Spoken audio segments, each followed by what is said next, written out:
नमस्कार, आप देख रहे हैं सिटी न्यूज और मैं हूं आपके साथ राहुल सिन्हा। दिन भर की तमाम छोटी बड़ी खबरें आपको दिखाएंगे। पहले नजर डालिए आज की हेडलाइंस पर। पेगासस जासूसी कांड समेत अन्य मुद्दों को लेकर भाकपा माले ने झंडा मैदान में दिया धरना। केंद्र सरकार के खिलाफ किया आवाज बुलंद। बाद में उपायुक्त को सौंपा ज्ञापन। सीएसआर से संबंधित कार्यों की समीक्षा के लिए डीसी ऑफिस में हुई बैठक। उद्योगपतियों के साथ हुई मंत्रणा। लंबित कार्यों को जल्द पूरा करने का दिया गया निर्देश। सर्व वैश्य एकता महासभा ने गोवर्धन लाल नर्सिंग होम में लगाया रक्तदान शिविर। सिविल सर्जन व रेड क्रॉस के पदाधिकारियों ने किया उद्घाटन। कई उत्साही लोगों ने किया रक्तदान। और गांव के जमडार में एक नवजात की मौत पर आपसी रिश्तेदारों में ठनी।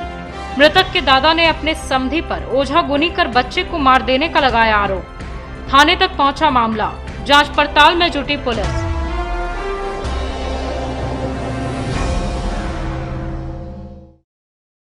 और अब खबरें विस्तार से। झंडा मैदान में केंद्र सरकार के खिलाफ एक दिवसीय धरना दिया गया और पेगासस जासूसी कांड, कृषि कानून और लोकल मुद्दों को लेकर आवाज बुलंद की गई।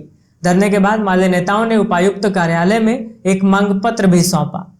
गिरिडीह विधानसभा प्रभारी राजेश सिन्हा के अगुवाई में गुरुवार को केंद्र सरकार के खिलाफ भाकपा माले ने झंडा मैदान में एक दिवसीय धरना दिया। इस दौरान पेगासस जासूसी कांड, काला कृषि कानून और लोकल मुद्दे पर आवाज बुलंद की गई। बताया गया कि केंद्र सरकार सभी विपक्षियों के खिलाफ काला कानून, पेगासस, फोन टैपिंग आदि ला रही है। वहीं काला कृषि कानून भी देश के पूंजीपति अडानी और अंबानी के लिए आम जनता को, देश के किसान को ताक पर रख रही है। आम जनता के साथ केंद्र सरकार लगातार धोखा कर रही है। केंद्र सरकार के खिलाफ कोई भी आवाज उठाता है तो उसको एक साजिश के तहत फंसा दिया जाता है, जेल में डाल दिया जाता है। इसके खिलाफ भाकपा माले ने कमर कस ली है। वहीं दूसरी ओर लोकल मुद्दे जैसे आवास योजना सक्षम व्यक्ति को पैसे के बल पर मिल रही है। गरीब का नाम तब ऊपर जाएगा जब वह पैसे देंगे। राशन कार्ड उसका बना दिया गया है जिसके घर में 4 चक्का है, सारी सुख सुविधाएं हैं। कुल मिलाकर गरीबों के ऊपर स्थानीय स्तर पर भी काफी जुल्म हो रहा है। इसके लिए भी भाकपा माले आवाज बुलंद कर रही है। धरने के बाद माले की ओर से एक मांग पत्र उपायुक्त कार्यालय में सौंपा गया। यहाँ धरना की अध्यक्षता जमुआ जिला परिषद मनोवर हसन बंटी ने की, जबकि उज्जवल साहू ने मंच संचालन किया। समापन भाषण सनातन साहू ने दिया। मौके पर माले नेता ताज, प्रीति भास्कर, मोहम्मद सलमान, मोहम्मद सलाउद्दीन, कन्हैया सिंह, मोहम्मद एहसान, कमरान, निशांत भास्कर, सचिन आदि उपस्थित थे। तरीके से द्वारा जो प्रायोजित जो है एक जासूसी, मतलब उनके फ़ोन को जो है टैग कर लिया जा रहा है। और वो जो आप पेगासस जो है वो एक ऐप है, टेक्निक है, जिसके ज़रिए जो है नेताओं का, वामपंथी में जितने भी जो विपक्ष में जो आंदोलन कर रहे हैं, जो सड़कों पर हैं, किसानों का, इन सारे लोगों का जो है भाजपा के द्वारा जो है उन नेताओं का टेप रिकॉर्ड किया जा रहा है। और उसी वक्तव्यों को सुना, सबने अपने अपने विचार रखे और सबसे एक ही निष्कर्ष निकला कि सरकार के जो लोग, सरकार के नुमाइंदे जो भ्रष्टाचार में लिप्त है, उनके विरुद्ध में लड़ाई करना है, उनको अब सीधा करना है। चाहे से उनकी गलत नीति हो या सरकार की गलत नीति हो, उसके विरुद्ध में लड़ना है। इसी संकल्प के साथ आज की सभा समाप्त की जाती है। समाहरणालय सभागार में उपायुक्त राहुल कुमार सिन्हा की अध्यक्षता में सीएसआर से संबंधित एक समीक्षात्मक बैठक की गई। बैठक के दौरान उपायुक्त ने सीएसआर मद से सभी निर्माणाधीन योजनाओं की समीक्षा की और संबंधित अधिकारियों और उद्योगपतियों को उचित दिशा निर्देश दिए। समाहरणालय सभागार कक्ष में गुरुवार को उपायुक्त की अध्यक्षता में सीएसआर से संबंधित समीक्षात्मक बैठक आयोजित की गई। इस दौरान उपायुक्त ने सीएसआर मद से किए जा रहे कार्यों की समीक्षा करते हुए संबंधित अधिकारियों को आवश्यक दिशा निर्देश दिए। मौके पर इन्होंने सीएसआर मद से बन रहे शहरी क्षेत्र में विद्यालयों एवं आंगनबाड़ी केंद्रों के संपूर्ण विकास कार्यों का जायजा लिया। इस दौरान उन्होंने सभी उद्योगपतियों को निर्देशित किया कि जो कार्य प्रगति पर है उसे ससमय पूर्ण करना तथा जो कार्य शुरू नहीं हुई है उन्हें शीघ्र शुरू करते हुए समय सीमा के अंदर पूर्ण करना सुनिश्चित करें। इसके अतिरिक्त विद्यालयों, आंगनबाड़ी केंद्रों में बिजली की आपूर्ति, बल्ब, पंखा, विद्यालय के ग्राउंड में पेवर ब्लॉक, टाइल्स, रंग रोगन का कार्य, पेयजल एवं शौचालय की उपलब्धता, बाउंड्री वाल तथा गेट आदि के साथ अन्य मूलभूत सुविधाओं की उपलब्धता सुनिश्चित करने के लिए आवश्यक दिशा निर्देश दिया गया। समीक्षा बैठक के दौरान उपायुक्त ने सभी निर्माणाधीन योजनाओं की प्रगति की जानकारी ली तथा सभी उद्योगपतियों को उचित कार्यान्वयन को लेकर आवश्यक दिशा निर्देश दिया। इस क्रम में मुंगिया स्टील लिमिटेड के चेयरमैन डॉक्टर गुणवंत सिंह मुंगिया के द्वारा बताया गया कि राजकीय कन्या मध्य विद्यालय पचम्बा में आवंटित स्कूल का कार्य पूर्ण कर लिया गया है तथा ग्राम पंचायत उदनाबाद अंतर्गत कोयमरा आंगनबाड़ी केंद्र का सौंदर्यीकरण का कार्य NREP द्वारा किया जा रहा है। वहीं अन्य उद्योगपतियों ने भी अपने कार्य के प्रगति की जानकारी उपायुक्त के साथ साझा की। बैठक में उप विकास आयुक्त, जिला शिक्षा पदाधिकारी, जिला शिक्षा अधीक्षक, जिला योजना पदाधिकारी, महाप्रबंधक, जिला उद्योग केंद्र, जिला अभियंता, जिला परिषद, कार्यपालक अभियंता, NREP, जिला अग्रणी बैंक प्रबंधक, सभी संबंधित उद्योगपति, Shivam iron steel limited, Balmukunj sponge and iron limited, carbon resource private limited, Saluja steel and परिवार, Ativeer industries company limited, Mungiya steel, Swati concast and power private limited के अलावा अन्य संबंधित अधिकारीगण व उद्योगपति उपस्थित थे। अखिल भारतीय सर्व वैश्य महासभा और गिरिडीह बर्नवाल सेवा समिति के संयुक्त प्रयास से गोवर्धन लाल नर्सिंग होम में रक्तदान शिविर का आयोजन किया गया। मौके पर सिविल सर्जन और रेड क्रॉस के पदाधिकारियों ने शिविर में रक्तदान करने वाले 20 रक्तदाताओं को प्रमाण पत्र देकर सम्मानित भी किया। अखिल भारतीय सर्व वैश्य महासभा और गिरिडीह बर्नवाल सेवा समिति की ओर से गुरुवार को बरगंडा रोड के गोवर्धन लाल नर्सिंग होम में रक्तदान शिविर का आयोजन किया गया। नर्सिंग होम के नया भवन परिसर में शिविर का संचालन हुआ। नर्सिंग होम के संचालक और शहर के सर्जन सह महासभा के प्रदेश अध्यक्ष डॉक्टर विकास लाल के नेतृत्व में आयोजित शिविर का उद्घाटन civil surgeon doctor SP Mishra, red cross के चेयरमैन मदन लाल विश्वकर्मा और सचिव राकेश मोदी ने संयुक्त रूप से किया। शिविर में डॉक्टर संदीप कुमार के अलावे रागिनी लहरी, सुखदेव वर्मा, किशोर कुमार, सुमत कुमार, मुकेश चौधरी समेत कईयों ने पूरे उत्साह के साथ रक्तदान किया। मौके पर सिविल सर्जन समेत रेड क्रॉस के पदाधिकारियों ने शिविर में रक्तदान करने वाले 20 रक्तदाताओं को प्रमाण पत्र देकर सम्मानित भी किया। इस दौरान सिविल सर्जन श्री मिश्रा ने इस आयोजन की सराहना करते हुए आयोजकों को धन्यवाद दिया। मौके पर महासभा के पदाधिकारियों ने कहा कि समाज के प्रति उनकी कुछ जिम्मेदारियां हैं। इन्हीं जिम्मेदारियों के तहत इस शिविर का आयोजन किया गया है। यहाँ इस शिविर को सफल बनाने में रेड क्रॉस के पदाधिकारी दिनेश खेतान, भाजपा नेता सदानंद राम, चरणजीत सलूजा, डॉक्टर आरती लाल, बर्नवाल सेवा समिति के राजेंद्र लाल बर्नवाल, सुबोध बर्नवाल आदि की भूमिका महत्वपूर्ण रही। आज अखिल भारतीय सर्व वैश्य एकता महासभा और बर्नवाल सेवा समिति के सौजन्य से रक्त शिविर का आयोजन गोवर्धन लाल नर्सिंग होम में किया गया, जिसमें अभी तक 20 यूनिट रक्तदान हो चुका है और अभी आगे और भी जारी है। रक्तदान महादान, किसी को जीवन दान देना ये बहुत बड़ी बात है।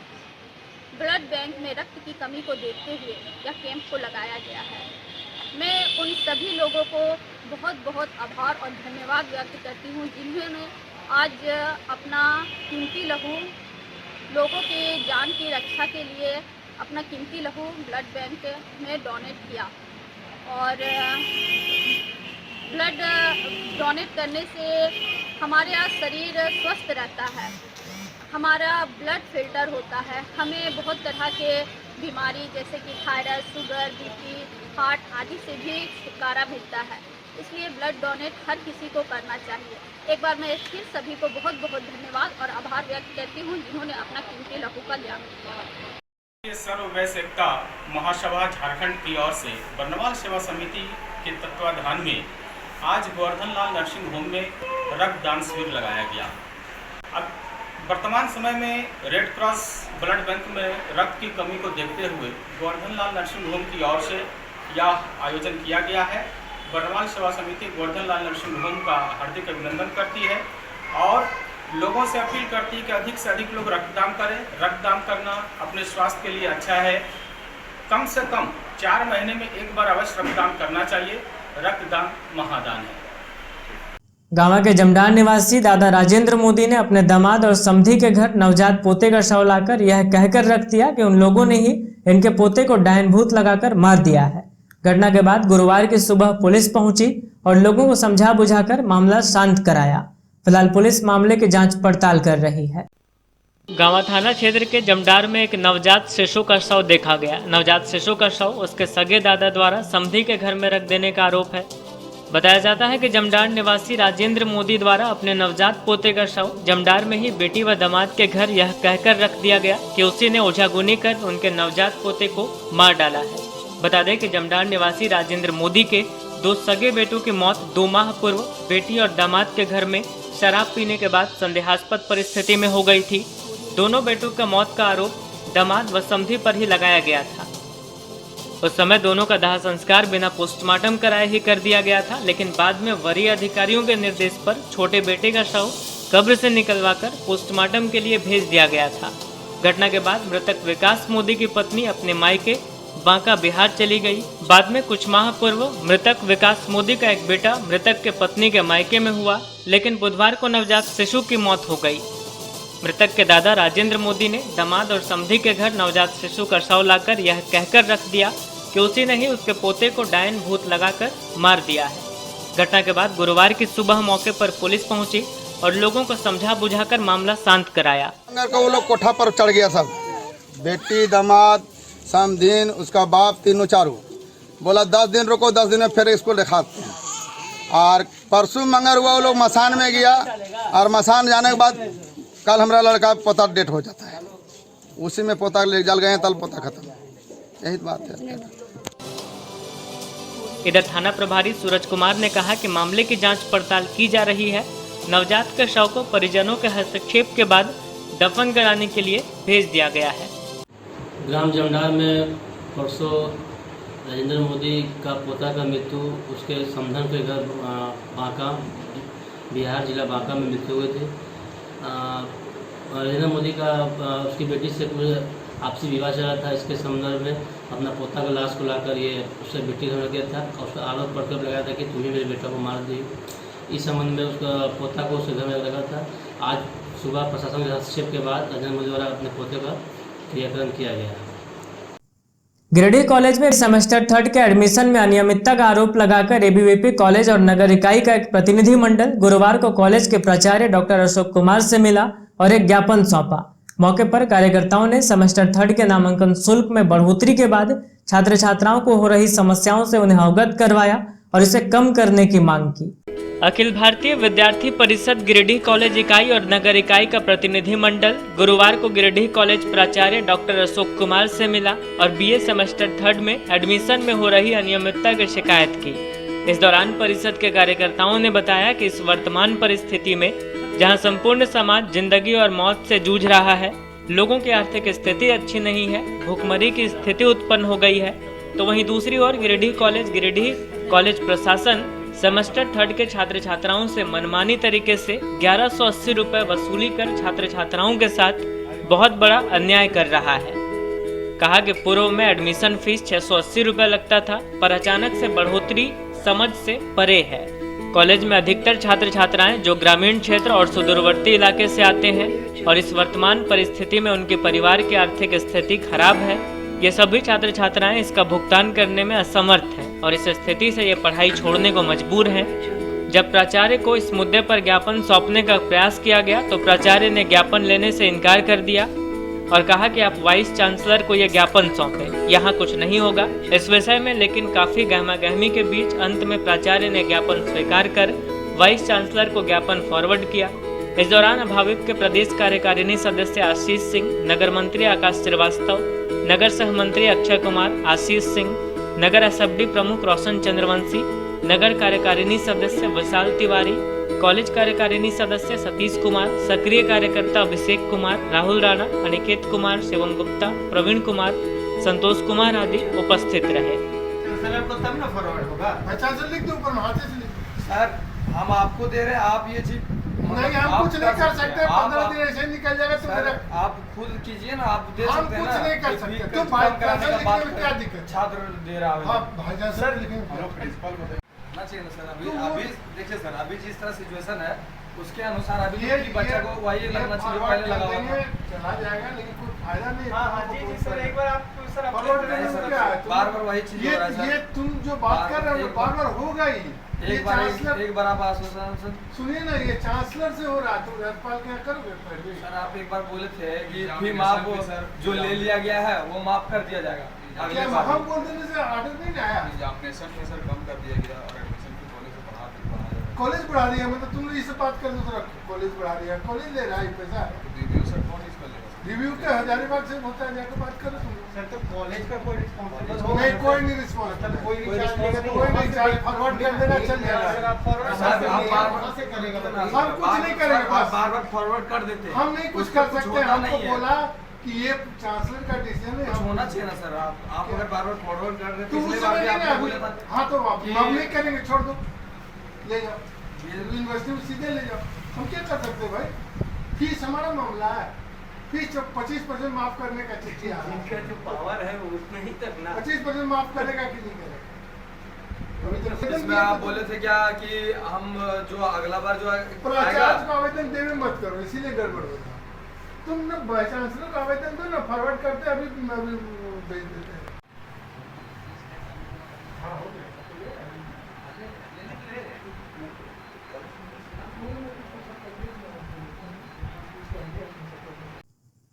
हुट्टी बाजार निवासी टिंकू दास के साथ उसके गोतिया लोगों ने मारपीट कर उसे घायल कर दिया। घायल का इलाज सदर अस्पताल में चल रहा है। बताया गया कि बच्चों के बीच हुए झगड़े के बाद उसके साथ मारपीट की गई। इधर घटना को लेकर नगर थाना में आवेदन दिया गया है। हुट्टी बाजार में टिंकू दास को उसके गोतिया लोगों ने मारपीट कर घायल कर दिया। घायल अवस्था में गुरुवार को इसे इलाज के लिए सदर अस्पताल लाया गया, जहां इसका इलाज चल रहा है। बताया गया कि बुधवार को टिंकू दास के घर में इसके और गोतिया के बच्चों के बीच झगड़ा हुआ था। हालांकि दूसरे बच्चे के अभिभावक के साथ मिल बैठकर इसने मामला शांत कर दिया था और अपनी ड्यूटी चला गया। यह जॉन गैस एजेंसी बरमसिया में काम करता है। बताया गया कि गैस गोदाम से वापस आने के बाद घर में फ्रेश होकर रात को जैसे ही बाहर निकला, वैसे ही इसके गोतिया लोगों ने इसके साथ मारपीट शुरू कर दी। यह कुछ समझ पाता इससे पहले ही उन लोगों ने इसके पूरे कपड़े फाड़ दिए और मारपीट करने लगे। मारपीट में इसके आंख के ऊपर गहरा जख्म हो गया और पेट में भी चोटें लगी है। घटना के बाद जब इसके परिवार वाले पहुंचे, तब तक हमला करने वाले फरार हो चुके थे। बताया गया कि पहले नगर थाना में जाकर आवेदन दिया गया, जिसके बाद सदर अस्पताल पहुंचकर घायल का इलाज कराया गया। हमलावरों की पहचान रोहित दास, गोलू दास, छोटू दास आदि के रूप में की गई है। क्या नाम है आपका? सर मेरा मामला यही है। सुबह मेरा नाम है टिंकू दास। मैं रहने वाला हुट्टी बिहार हरिजन मोहल्ला का। मेरे बाप का नाम है विजय दास। सर सुबह में बच्ची है, वो 2-2 साल 3-3 साल का बच्ची 3-3 साल के बच्ची है। उसमें चरखी बोलने के कारण और कलवा और हलवा बोलने के कारण उसमें मेरे मम्मी से और उसका जो बच्ची था उसका मम्मी से ये बहस हुआ और बहस हुआ तो उसमें गाली गलौज हो गया। हम जाके वहाँ पर समझा दिए कि बच्ची में झगड़ा, तुम लोग गोतिया है, हम लोग गोतिया पढ़ते अपना, कि बच्ची में झगड़ा यहाँ पर होता है, हाँ मतलब करते हैं तुम लोग। जो बच्ची कहने का मतलब, बच्ची को कहने के बाद में तुम लोग आया तो चरखी है गोरकी बोलने से तुम लोग एक तरह हाँ झमेला करते हो, इसमें क्या है? अब बड़ा मुझे ना बच्चा बात खत्म करो। हम सर समझा के उस समय रविदास जो मारा हमको, जो वार किया है वो नहीं थे घर में, समझे सुबह में। अब समझा बुझा के चलाएँ ड्यूटी, जेनगेस कंपनी में हम ड्यूटी करते हैं सर। और ड्यूटी करके हम गए जब शाम में घर, तो नहा धोआ के हम घर से उतरे जैसे, ठीक है, हम कपड़ा पहनते, ड्रेस नहीं पहनते थे सुबह में, ड्रेस पहन के उतरे। शाम के टाइम में फ्रेश व्रेश होके तो रवि बाबू जो है मेरा गोतिया, रविदास बाप के नाम उसका पोका दास है, उसको बेटा वो ड्रिंक में ले लेता, बोल रहा था कि हम बोले कि रवि तो बेटा वो सब, उसका बेटा भी मेरा मम्मी को गाली दिया, बहुत गंदा लैंग्वेज में गाली दिया। तब उसको हम टोकने बोलने की कि रवि जो तुम्हारा बेटा जो लोनिया जो है रोहित है, रोहितवा इस तरह बोलता कि तुम्हारा मम्मी को ऐसा करेंगे वैसे करेंगे। मेरा मम्मी को बोला, उसको समझाया तो नानी लगती दादी लगती है रिश्ता में, वो बोला कि बहुत गंदा लैंग्वेज बोला कि तुमको ऐसे करेंगे वैसे करेंगे। मतलब सर क्या बोले, हम गोतिया है इससे ज़्यादा खुल के नहीं बोलना चाहते हैं, बहुत गंदा लैंग्वेज बोला। तो बोले कि रवि जो मेरा भी बच्चा है तो क्या सिखाया तुम अपना बच्चा को, जो अपना दादी को अपना मम्मी को इस तरह भाषा बोलता हो, जैसे करेंगे वैसे करेंगे। ये चीज़ ठीक नहीं है। तो रवि ने बोला कि तुमको ढंग नहीं है, हाँ, परिवार को चलाने के लिए, तुमको ढंग नहीं है परिवार को संभालने के लिए, औकात नहीं हमको हमसे बहस करने के लिए। टुंडी रोड के पंडरी के पास अज्ञात वाहन की चपेट में आकर धनबाद के बुढ़ासर निवासी गुड्डू मुर्मू घायल हो गए। घटना के बाद घायल को सदर अस्पताल लाया गया, जहां उसका इलाज चल रहा है। धनबाद जिले के बूढ़ासार गांव निवासी गुड्डू मुर्मू पंडरी के पास सड़क हादसे में घायल हो गया। घटना के बाद 108 एम्बुलेंस से उसे सदर अस्पताल लाया गया, जहां उसका इलाज चल रहा है। बताया गया कि 35 वर्षीय गुड्डू मुर्मू किसी काम से मोटरसाइकिल से कहीं जा रहा था। इसी दौरान टुंडी रोड के पंडरी के पास अज्ञात वाहन की चपेट में आकर यह गिर पड़ा और बुरी तरह से जख्मी हो गया। बाद में आसपास के लोग इकट्ठा हुए और 108 एम्बुलेंस बुलाकर इसे सदर अस्पताल भिजवाया, जहां फिलहाल इसका इलाज चल रहा है। क्या नाम है? गुड्डू मुर्मू। कहाँ का रहने वाला? ये रहने वाला धनबाद डिस्ट्रिक्ट। धनबाद कहाँ? ये कोल्हर बुढ़ासर। कोल्हर? हाँ, कोल्हर बुढ़ासर। तो यहाँ कहाँ एक्सीडेंट हुआ? और पंडरी पे। तो कहाँ जा रहा था ये? वो पता नहीं कहाँ जा रहा था, वो पता नहीं मेरे। कौन गाड़ी वाला मारा है? वो भी मेरे को पता नहीं। हम पाए रोड में, पुलिस लोग आया इसलिए हम इनको मदद करें। आपका कोई लगता है क्या? ओ ऐसा है, गाँव का तो लगता है, गाँव का तो क्या नहीं लगेगा वो। गांव का है? हाँ, गाँव का। क्या नाम हुआ आपका? मेरा राजा राम हिंद्रा। कौन सा गांव है? वो बुढ़वरिया पंडरी बुढ़वरिया थाना। Doctor Bhabha public school Rajdhanwar के कई छात्रों ने जिला शिक्षा अधीक्षक के कार्यालय पहुंचकर सीबीएसई माध्यमिक परीक्षा परिणाम में गलत आकलन का आरोप लगाकर आवेदन दिया और फिर से मूल्यांकन कराने का आग्रह किया। आवेदन की एक प्रतिलिपि छात्रों ने झारखंड अभिभावक संघ को भी सौंपी है। राजधनवार के डॉक्टर भाभा पब्लिक स्कूल के कई छात्रों ने सीबीएसई माध्यमिक प्रकाशित परीक्षा परिणाम में गलत आकलन का आरोप लगाकर गुरुवार को जिला शिक्षा अधीक्षक के कार्यालय में आवेदन दिया। इस दौरान विद्यार्थियों ने फिर से मूल्यांकन कराने का आग्रह किया। वहीं इसकी एक प्रतिलिपि झारखंड अभिभावक संघ को भी छात्रों ने सौंपी। झंडा मैदान के समीप जिला शिक्षा पदाधिकारी के कार्यालय पहुंचे विद्यार्थियों को अभिभावक संघ के पदाधिकारियों ने सकारात्मक आश्वासन दिया।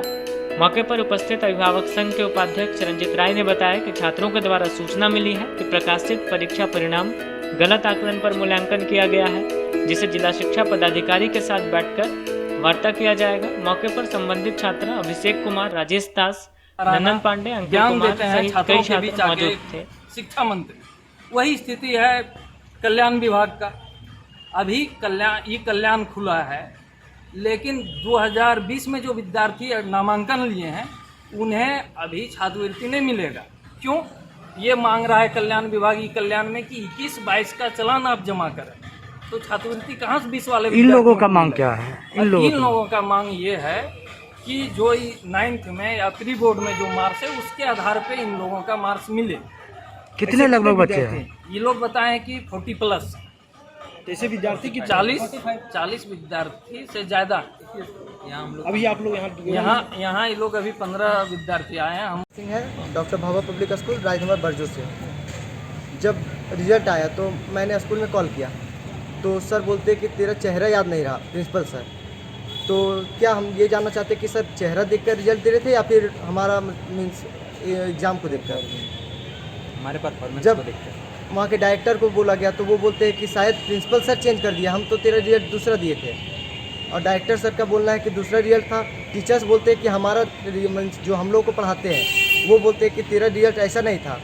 तो रिजल्ट में क्या गड़बड़ी हुआ आपका, ये बताइए। मुद्दा बताइए। रिजल्ट में जैसे कि हम साइंस में कहीं भी एग्ज़ाम दे रहे हैं तो मेरा 86, 87 आता है, बट स्कूल से मेरा 18 नंबर दिया गया है। तो 50% बच्चा का 18, 17 और 16 जो कि मैथ और साइंस सब्जेक्ट था इसमें दिया गया है, जिसके वजह से बड़े बड़े इंस्टीट्यूट या फिर बड़े बड़े कॉलेज हम लोग का एडमिशन नहीं ले रहा है। वहाँ से घूम के वहाँ से हम दिल्ली में थे, दिल्ली से हमको आना पड़ा, वहाँ पे मेरा एडमिशन नहीं लिया। बोला कि 75+ चाहिए। कितने बच्चे हैं आप? हम लोग 45+ स्टूडेंट्स। सभी के साथ यही हुआ है? सभी के साथ ऐसा ही हुआ है। किनका लापरवाही लग रहा है आपको? ये मुझे प्रिंसिपल सर और डायरेक्टर सर का ही लापरवाही लग रहा है। क्या चाहते हैं आप लोग? हम लोग चाहते हैं कि हम लोग के साथ हम लोग का रिजल्ट मीन्स अच्छा बनाया जाए, और सर का बोलना है कि एग्ज़ाम दिए जाए। तो हम लोग बताना चाहते हैं कि जब 1 साल का टाइम था हमारे पास, तो सरकार रद्द कर दिया गया एग्ज़ाम, इसलिए क्योंकि हम लोग का पढ़ाई नहीं हुआ। तो आज क्या 10 दिन में पढ़ाई करके और एग्ज़ाम देना पॉसिबल है? मुझे तो नहीं लग रहा। पचम्बा के समीप बकोइया गांव के आसपास जर्जर सड़क को दुरुस्त करने के बजाय मिट्टी मोरम डालकर उसे ढक दिया गया, जिससे ग्रामीण काफी परेशान हैं। स्थानीय लोगों ने बताया कि मिट्टी मोरम डालने के बाद सड़क की दशा बद से बदतर हो गई है। इस बाबत उन्होंने सरकार व प्रशासन से पक्की सड़क बनवाने की गुहार लगाई है। पचम्बा के समीप बकोइया गांव के आसपास सड़क पर मिट्टी मोरम डालने के बाद सड़क खेत में तब्दील हो गया है। गुरुवार को स्थानीय लोगों ने अपनी परेशानी बयां की और प्रशासन का ध्यान इस ओर आकृष्ट कराया। बताया गया कि बकोइया गांव की सड़क काफी जर्जर अवस्था में थी। इस सड़क पर काफी संख्या में लोगों की आवाजाही होती है। ऐसे में सड़क को दुरुस्त करने के बजाय गड्ढों को मिट्टी मोरम डालकर ढक दिया गया, लेकिन बारिश की वजह से अब पूरा सड़क कीचड़मय हो गया, जिससे स्थिति अब बद से बदतर हो गई है। इस स्थिति से लोगों को काफी दिक्कतों का सामना करना पड़ रहा है। बताया गया कि इस क्षेत्र के कई गांव के लोग इस सड़क से गिरिडीह शहर आते जाते हैं, लेकिन सड़क की हालत काफी खराब हो जाने से लोगों की परेशानी भी काफी बढ़ गई है। हालत ऐसी है कि इस सड़क से लोग पैदल आने जाने में भी परेशानी का सामना कर रहे हैं। जब लोग घर से बाहर निकलते हैं तो उन्हें कीचड़ का सामना करना पड़ता है। यहाँ के लोगों के द्वारा बताया गया कि यह सड़क मनरेगा के तहत बनवाया गया था, लेकिन मिट्टी मोरम डालने के बाद सड़क पहले से भी ज्यादा खराब हो चुकी है। ऐसी अवस्था में यहाँ के ग्रामीण सरकार से रोड बनवाने को लेकर गुहार लगा रहे हैं। में भागरिक मातो है, लखन मुखिया है, और जो ये नरेगा वाला रोड जो लिया है उसको टहना गढ़ा डैल है, और सब आदमी यहाँ जमुआ से आता है और बिजनी थाना से आता है, सब आदमी गिर गिर के यहीं बाज के मरता है। मुखिया का गांव कौन सा है? मुखिया का गांव पिंडाटाण है, पिंडाटाण पंचायत भी है, और सब ग्राम बकोइया है, और जिसमें कि बैल हो गया एक और थाना। पोस्ट कहाँ? पोस्ट पचम्बा है, थाना गिरिडीह है। नगर निगम सभागार में प्रभारी महापौर प्रकाश राम की अध्यक्षता में जन्म मृत्यु प्रमाण पत्र से संबंधित एक समीक्षात्मक बैठक की गई। बैठक में सभी पदाधिकारियों और कर्मचारियों को आवेदकों को समय पर जन्म व मृत्यु प्रमाण पत्र निर्गत करने को लेकर आवश्यक दिशा निर्देश दिए गए। नगर निगम के उप महापौर सह प्रभारी महापौर प्रकाश राम ने अपने कक्ष में जन्म मृत्यु प्रमाण पत्र मुद्दे पर संबंधित कर्मचारियों एवं पदाधिकारियों के साथ गुरुवार को एक समीक्षा बैठक की। बैठक में श्री राम के द्वारा प्रत्येक वार्ड के कंपोनेंट इंचार्ज से जन्म और मृत्यु से संबंधित प्राप्त आवेदनों की विस्तृत जानकारी ली गई। समीक्षा के क्रम में कर्मचारियों द्वारा समर्पित रिपोर्ट के अनुसार मृत्यु प्रमाण पत्र से संबंधित कुल 14 आवेदन विभिन्न कारणों से पेंडिंग हैं, जबकि 26 आवेदन प्रोसेस में हैं और 4 आवेदन डिस्प्यूटेड हैं। इसी प्रकार जन्म प्रमाण पत्र से संबंधित 38 आवेदन प्रोसेस में हैं और मात्र 1 आवेदन विवादित है। बैठक में उपस्थित सभी कर्मचारियों और पदाधिकारियों को स्पष्ट निर्देश दिया गया कि यह सुनिश्चित किया जाए कि आवेदकों को समय पर जन्म एवं मृत्यु प्रमाण पत्र निर्गत करने का ईमानदार प्रयास करें। अगर किसी आवेदन में किसी प्रकार की त्रुटि है तो तुरंत इसकी सूचना संबंधित आवेदक को दी जाए। यह भी निर्देश दिया गया कि प्रत्येक माह के अंत में जन्म एवं मृत्यु प्रमाण पत्र से संबंधित पेंडिंग एवं डिस्प्यूटेड आवेदनों की विस्तृत जानकारी उप महापौर को उपलब्ध कराई जाए। यह सुनिश्चित हो कि किसी भी परिस्थिति में आम जनता को परेशानी न हो। बैठक में नोडल पदाधिकारी श्याम किशोर महतो, सहायक राजेश सिंह, प्रभारी लक्ष्मण विश्वकर्मा, आकाश सिंह, निशा सिन्हा, गीता डे, रश्मि बर्दियार, मोनिका कुमारी और सहयोगी मोतीलाल उपाध्याय मौजूद थे। आज नगर निगम में जन्म और मृत्यु प्रमाण पत्र से संबंधित विभाग के समीक्षात्मक बैठक की गई। इस बैठक में विभाग से संबंधित हमारे जो नोडल पदाधिकारी हैं श्यामदेव महतो जी और हमारे जो 6 कंपोनेंट्स इंचार्ज हैं, जो एक कोई 4 वार्ड कोई 5 वार्ड ऐसे 6 लोगों को जिम्मेवारी दी गई है मृत्यु और जन्म प्रमाण पत्र से संबंधित, वैसे लोग और एक हमारे जो स्क्रूटनी करते हैं राजेश जी, ऐसे सभी लोगों के साथ और बैठक की गई और एक समीक्षा की गई। समीक्षा के क्रम में यह पाया गया कि मृत्यु प्रमाण पत्र से संबंधित हमारे पास कुल 38 आवेदन हैं उस 38 आवेदन में 14 हमारा जो है वो प्रोसेस्ड है और 10 हमारा पेंडिंग है और बाकी कुछ आवेदन है जिसमें पेपर्स की कुछ कमी है, उसके कारण जो है अभी उस पर काम हम चल रहा है। उसको जो रिक्वायरमेंट है पेपर्स का उसको मांगने का काम चल रहा है। और एक आवेदन 3 आवेदन डिस्प्यूटेड है हमारे पास। 3 आवेदन विभिन्न तकनीकी कारणों से डिस्प्यूटेड हैं, जिसमें कहीं 2 दावेदार हैं, कहीं इस प्रकार से डिस्प्यूटेड वो है और उसकी भी और लगातार समीक्षा की जा रही है और उस पर भी हम लोग शीघ्र कोई न कोई निर्णय लेकर और उसको हम लोग मृत्यु प्रमाण पत्र देने का काम करेंगे जो लीगल जिसके नाम से होगा। ठीक उसी प्रकार जन्म प्रमाण पत्र से संबंधित इसमें हमारे पास पेंडिंग अभी बहुत कम है, नहीं के बराबर है और इसमें केवल एक आवेदन जो है वो डिस्प्यूटेड है। तो इस प्रकार अभी काफ़ी तेज़ी से हम लोग और जन्म मृत्यु प्रमाण पत्र बनाने का काम कर रहे हैं और प्रयास हम लोग का यह भी चल रहा है कि जो भी प्रमाण पत्र से संबंधित आवेदन आएगा उसको हम पहले ही स्क्रूटनी करके जो पेपर का रिक्वायरमेंट है हमने कहा है पहले ही मांग लिया जाए, ताकि प्रोसेस करते समय और फिर बार बार हमको उससे पेपर मांगने की आवश्यकता नहीं हो। ये हमने निर्देश दिया है और इसी पर काम भी चल रहा है और वही कारण है कि शुरू में सारा पेपर हम लेने का काम कर रहे हैं, उसी के कारण आज हमारा जो पेंडिंग है वो बहुत कम है। इन सब बातों पर चर्चा हुई है और उन्होंने कहा भी है सारे लोगों ने कि जो भी निर्देश है उसका हम अनुपालन करेंगे और यथाशीघ्र हम काम करने का प्रयास करेंगे। धन्यवाद।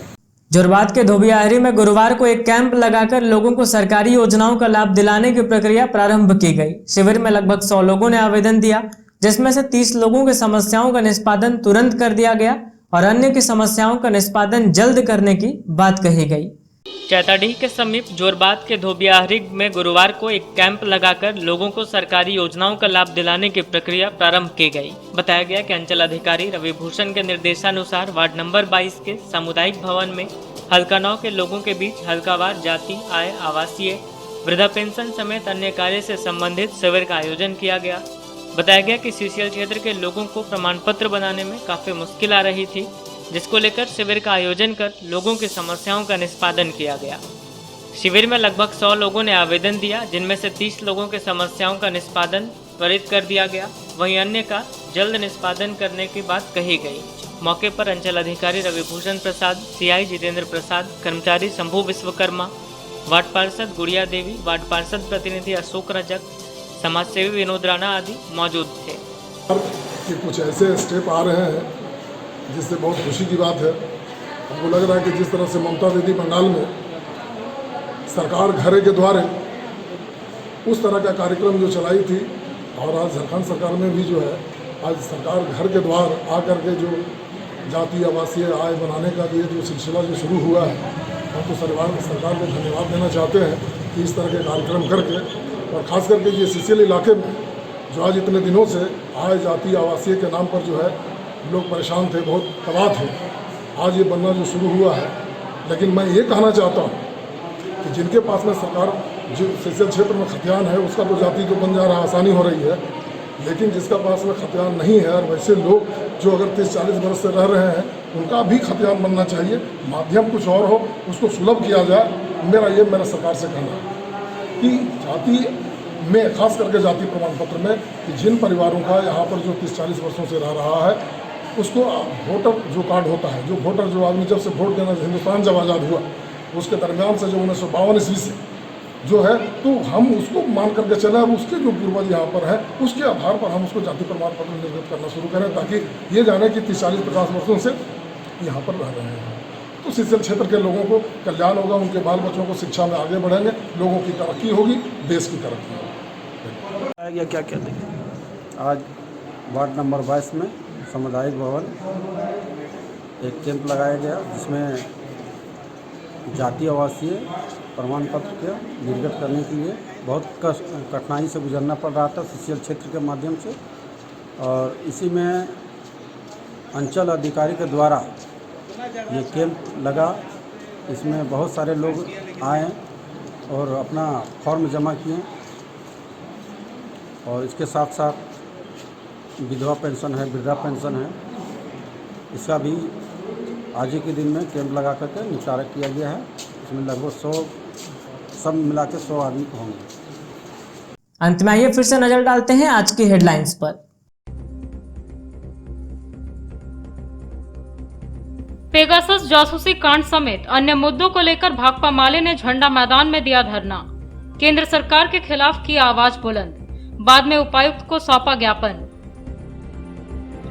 सीएसआर से संबंधित कार्यों की समीक्षा के लिए डीसी ऑफिस में हुई बैठक। उद्योगपतियों के साथ हुई मंत्रणा। लंबित कार्यों को जल्द पूरा करने का दिया गया निर्देश। सर्व वैश्य एकता महासभा ने गोवर्धन लाल नर्सिंग होम में लगाया रक्तदान शिविर। सिविल सर्जन व रेड क्रॉस के पदाधिकारियों ने किया उद्घाटन। कई उत्साही लोगों ने किया रक्तदान। और गांव के जमडार में एक नवजात की मौत पर आपसी रिश्तेदारों में ठनी। मृतक के दादा ने अपने समधी पर ओझा गुनी कर बच्चे को मार देने का लगाया आरोप। थाने तक पहुंचा मामला। जांच पड़ताल में जुटी पुलिस।